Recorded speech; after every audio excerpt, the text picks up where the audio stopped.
रुख कर लेते हैं इस वक्त की बड़ी और अहम जानकारी की और इजराइल से ये बड़ी खबर सामने आ रही है, जहां इजराइल का ईरान के कई शहरों पर हवाई हमला। ये बड़ी जानकारी, तेहरान में कर्ज शहर समेत कई जगहों पर हमला किया गया। तेहरान एयरपोर्ट के पास भी धमाका हुआ और कई उड़ानें जो हैं वो रद्द हुई हैं। हवाई हमले में ईरान के कई सैन्य ठिकाने भी तबाह किए गए हैं। ये बड़ी जानकारी देखिए, इजराइल का अब ईरान के कई शहरों पर हवाई हमला किया गया है, जहां पर तेहरान में कर्ज शहर समेत कई जगहों पर हमला किया गया और तेहरान एयरपोर्ट के पास भी धमाका हुआ है, जिसमें कई उड़ानें जो हैं इस धमाके के बाद रद्द की गई हैं और अब हवाई हमले में ईरान के कई सैन्य ठिकाने भी पूरी तरह से तबाह कर दिए गए हैं। यह बड़ी जानकारी, अब इजराइल का ईरान के ऊपर यह पलटवार, जिसके बाद कई शहरों पर हवाई हमला जो है इजराइल की तरफ से की गई है और तेहरान में करज शहर समेत इजराइल ने कई जगहों पर हमला किया है, जिसके बाद तेहरान एयरपोर्ट के पास भी धमाका हुआ और कई उड़ानें जो है इस धमाके के बाद रद्द कर दी गई हैं। और आपको ये भी जानकारी देते चले कि हवाई हमले में ईरान के कई सैन्य जो हैं उनके ठिकाने पूरी तरह से तबाह कर दिए गए हैं। तेहरान में करज शहर समेत कई जगहों पर इजरायली हमला हुआ है और धमाके हुए हैं और तेहरान एयरपोर्ट के पास ये धमाके किए गए हैं, जिसके बाद कई उड़ानें जो हैं वो पूरी तरह से रद्द कर दी गई और हवाई हमले में ईरान के कई सैन्य ठिकानों को भी तबाह कर दिया गया है।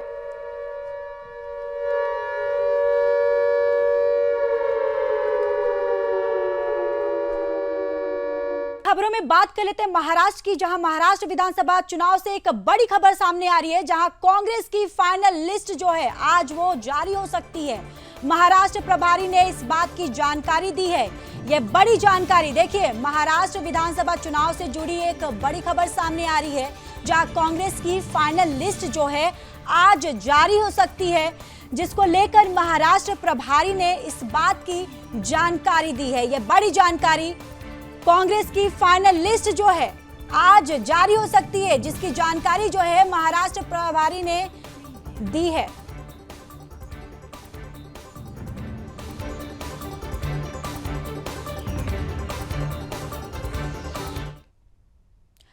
महाराष्ट्र विधानसभा चुनाव को लेकर एनडीए से लेकर इंडिया गठबंधन तक तैयारी जो है वो लगभग पूरी हो गई है और ऐसे में बीजेपी के सहयोगी दल भी जीत का दम भरते हुए नजर आ रहे हैं। हमारे ब्यूरो चीफ सौरभ तिवारी से खास बातचीत में केंद्रीय मंत्री रामदास अठावले ने क्या कहा और गठबंधन के बीच हमारी पार्टी नजरअंदाज किया जा रहा है, उन्होंने ये बातें कही, लेकिन फिर भी हम मोदी जी के साथ हैं और इस बार फिर से महाराष्ट्र में एनडीए की सरकार बनेगी और उन्होंने क्या कुछ कहा, आइए आपको सुनवाते हैं। महाराष्ट्र के चुनावी घमासान पर हमारे साथ बात करने के लिए मौजूद हैं केंद्र सरकार के वरिष्ठ मंत्री रामदास अठावले साहब। अठावले साहब, महाराष्ट्र में चुनाव है, आप महाराष्ट्र के कद्दावर नेता हैं, क्या देखते हैं किसकी सरकार बन रही है महाराष्ट्र में? महाराष्ट्र में जो चुनाव होने जा रहा है वहाँ मतलब महायुति और महाविकास आघाड़ी की टक्कर है, लेकिन हम ऐसी टक्कर देने वाले हैं कि महाविकास आघाड़ी को चक्कर आने वाली है, क्योंकि हम लोग 10 सालों में महाराष्ट्र को विकास की दिशा से आगे बढ़ा रहे हैं। और जिस तरह से आपकी विरोधी पार्टियां हैं वो तंज कस रही हैं, संजय राउत हो गए, उद्धव ठाकरे हो गए, कि जो आपके सीएम हैं शिंदे वो लगातार अमित शाह के दरबार में आ रहे हैं। मुझे लगता है कि दरबार में आने का विषय नहीं है। जब कोई सलाम मसला करना है, चर्चा करनी है, तो मतलब वहाँ दिल्ली आना पड़ता है, अमित शाह साहब से बात करनी पड़ती है। कुछ सीटों पर जब विवाद होता है तब उसमें एकमत के लिए मतलब इसी तरह की भूमिका ली जाती है। अठावले साहब ने अभी तक जितनी सीटें मांगी है उतनी सीटों पर अभी बात फाइनल नहीं हो पाई है, लेकिन ये पूरी दमखम के साथ महायुति के साथ हैं और दावा भी कर रहे हैं कि इस बार महायुति की फिर से सरकार बनेगी। सौरभ तिवारी, सुदर्शन न्यूज, दिल्ली।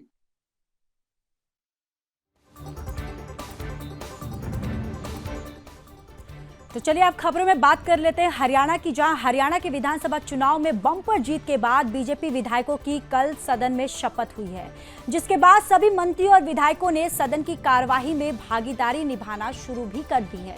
अब इस बीच सदन की कार्यवाही के दौरान विपक्ष के कई सवाल थे, जिसे लेकर हमारे ब्यूरो चीफ हरेराम मिश्रा ने प्रदेश अध्यक्ष मोहन लाल बडौली से खास बातचीत की है। सुनिए इस दौरान उन्होंने क्या कुछ कहा। ये हरियाणा प्रदेश में 2024 का 15वीं विधानसभा का चुनाव संपन्न हुआ। पूरे मंत्रिमंडल का गठन हुआ। लोकप्रिय मुख्यमंत्री नायब सिंह सैनी जी के नेतृत्व में जो सरकार बनी, और आज सभी नवनिर्वाचित विधायकों की शपथ ग्रहण के बाद जिस प्रकार से स्पीकर का और डिप्टी स्पीकर का चयन हुआ है, ये बहुत सारे ऐतिहासिक निर्णय हुए हैं। मैं स्पीकर साहब को, डिप्टी स्पीकर साहब को बहुत बहुत बधाई, शुभकामना देता हूं। और दीपावली का त्यौहार है, धनतेरस का, दीपावली का, भैया दूज का, छठ पूजा का और हरियाणा दिवस भी 1 नवंबर को आ रहा है। बहुत बहुत बधाई और शुभकामनाएं। दूसरा, जिस तरीके से सदन में शुरुआत होते ही हुड्डा साहब ने जो है प्रोटेम स्पीकर और एक्टिव स्पीकर का मुद्दा उठाया, उसको किस तरीके से देखते हैं? वो एक कानूनी प्रक्रिया थी। उस कानूनी प्रक्रिया में दर्शक दीर्घा में हम भी थे, और वो जो त्रुटि थी उसको ठीक किया गया है। एक तरीके से कहा जाए, इस बार का जो विधानसभा आप देख रहे हैं, जो लोग चुन करके आए हुए मंत्री भी जो बनाए गए हैं, काफ़ी अनुभवी नजर आ रहे हैं, और पक्ष विपक्ष में भी काफ़ी मैच्योर सदस्य चुन करके आए हैं। किस तरह की परफॉर्मेंस इस बार विधानसभा? ये 15वीं विधानसभा बड़ी युवा सोच के साथ, नई ऊर्जा के साथ काम करने की जो सरकार ने मिशन मोड में काम करना शुरू किया है, ये इस सरकार का कार्यकाल बहुत ही सुनहरे अक्षरों में लिखने वाला इतिहास ये सरकार रची। धन्यवाद अध्यक्ष जी। तो ये प्रदेश अध्यक्ष मोहन लाल बडौली थे, जिन्होंने कहा कि ये 15वीं जो विधानसभा चुनी गई है उसका कार्यकाल ऐतिहासिक होगा, और उन्होंने नए जो विधानसभा अध्यक्ष चुने गए हैं, उपाध्यक्ष चुने गए हैं, उनको बधाई भी दी। कैमरामैन सुनील के साथ हरेराम मिश्रा, सुदर्शन न्यूज, चंडीगढ़। चलिए अब बात कर लेते हैं अयोध्या की। अयोध्या में 8वां दीप उत्सव होने जा रहा है, और इसे लेकर सुरक्षा व्यवस्था का जायजा लेने के लिए एडीजी जोन जो है वो पहुंचे। एडीजी जोन पुलिस अधिकारियों के साथ राम की पैड़ी पर सुरक्षा तैयारियों का निरीक्षण कर रहे हैं। एडीजी ने कहा कि इस बार दीपोत्सव के दौरान अयोध्या की सुरक्षा पुख्ता रहेगी, ताकि श्रद्धालुओं को किसी भी तरह की परेशानी न हो।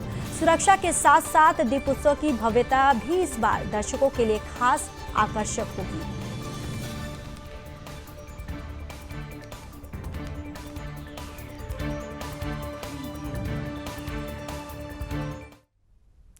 दिल्ली की युवती से लव जिहाद का मामला सामने आया है, जहां जिहादी मुस्लिम युवक ने हिंदू बनकर युवती को प्यार के जाल में फंसाया, और फिर जब युवती गर्भवती होने के बाद शादी के लिए कहा तो उसकी गला दबाकर हत्या कर दी, जिसका शव रोहतक के गांव मदीना के खेतों में मिला। आज इसी मामले में पीड़िता के भाई की शिकायत का ब्यौरा सामने आया है, जिसमें उसने शुरुआती तौर पर बहन के लापता होने की बात कही थी। फिलहाल पुलिस ने इस मामले में 2 लोगों को गिरफ्तार कर लिया है, और मामले की जांच जो है वो शुरू कर दी गई है।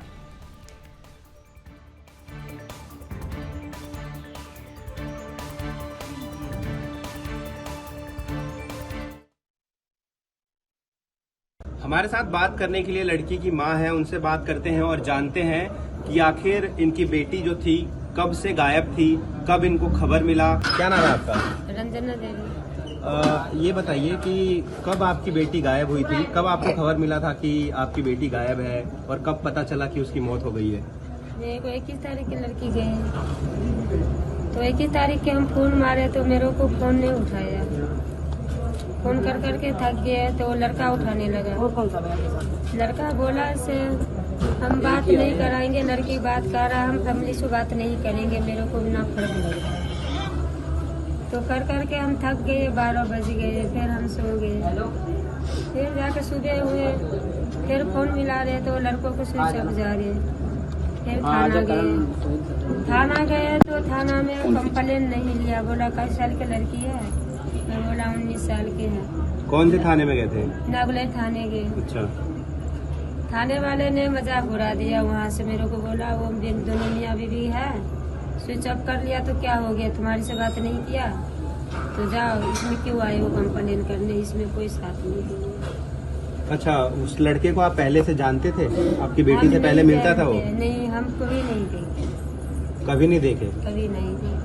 अच्छा, तो उस लड़के का नाम क्या पता, जब आपको पता चला तो उस लड़के का नाम क्या पता चला आपको? उसके घर पर गए तब पता चले, जो सलीम नाम है। सलीम नाम है? हाँ, घर पर यहाँ पर ये लड़की जो बात करते थे तो लड़की के रूप में संजू है भूत कह के बात करते थे।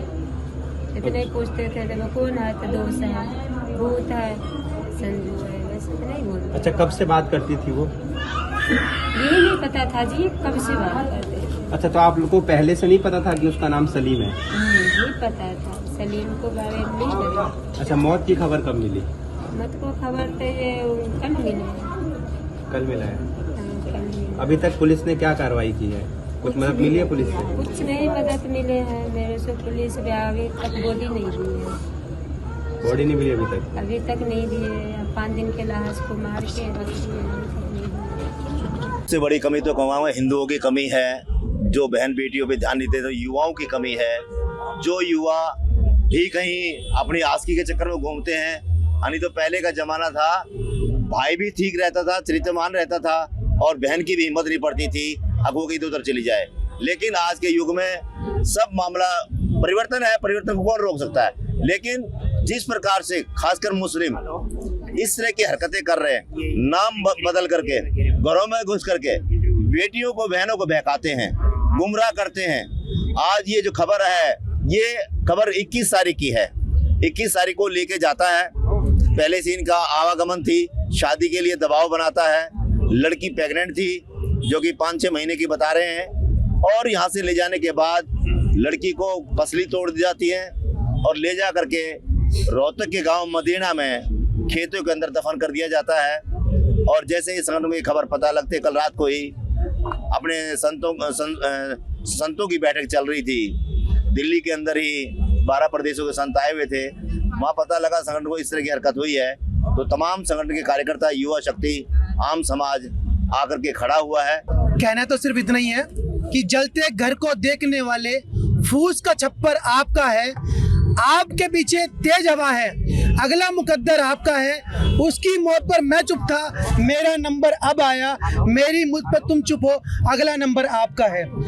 आपने देखा नांगलोई के अंदर पिछले साल भर के अंदर 809 केस जो दर्ज हुए हैं, छोटी बच्चियों के बलात्कार के, उनके रेप के, उनके मर्डर के, और करने वाला सिर्फ एक और एक मुस्लिम, और जो पीड़ित थी वो हिंदू। ये एक टारगेट बेस्ड तरीके से निहाल विहार थाने में, नांगलोई थाने में, सुल्तानपुर थाने में, मंगोलपुर थाने में निरंतर हिंदू बच्चों को शिकार बनाया जा रहा है। कि ये करवा चौथ वाले दिन की बात है, क्योंकि ये संजू बन के रह रहा था, बात संजू करके हिंदू। करवा चौथ वाले दिन इसने इसको तैयार करा, घुमाने के बहाने से ले गया, ये इसको कारलिनों ने घुमाने के बहाने से ले गया। इसके साथ 2 लड़के और थे, और ये इसको ले जाकर कहाँ मर्डर किया ये तो पुलिस बताएगी, लेकिन इन्होंने रोहतक के मदीना में ले जाकर इसको दफना दिया। ये जो हमारा शक था जिहादी है, जिहादी मानसिकता है, और इसने जो काम किया है, मैं तो डिमांड करूंगा कि फास्ट ट्रैक अदालत में केस चले और जल्द से जल्द इसकी सजा हो, क्योंकि वो लड़की 20 साल की 7 महीने की प्रेग्नेंट थी, यानी कब से वो रेप कर रहा था और 7 महीने की प्रेग्नेंट थी। भाई पुलिस की जो कार्रवाई है अभी तक बिल्कुल सुस्त है, और जैसी कार्रवाई होनी चाहिए थी बिल्कुल भी कार्रवाई नहीं है। और हमारी डिमांड यही है कि जल्दी से जल्द पहले डेड बॉडी लाके आए यहाँ पर, और परिवार को जैसे हम चाहते हैं वैसे हो।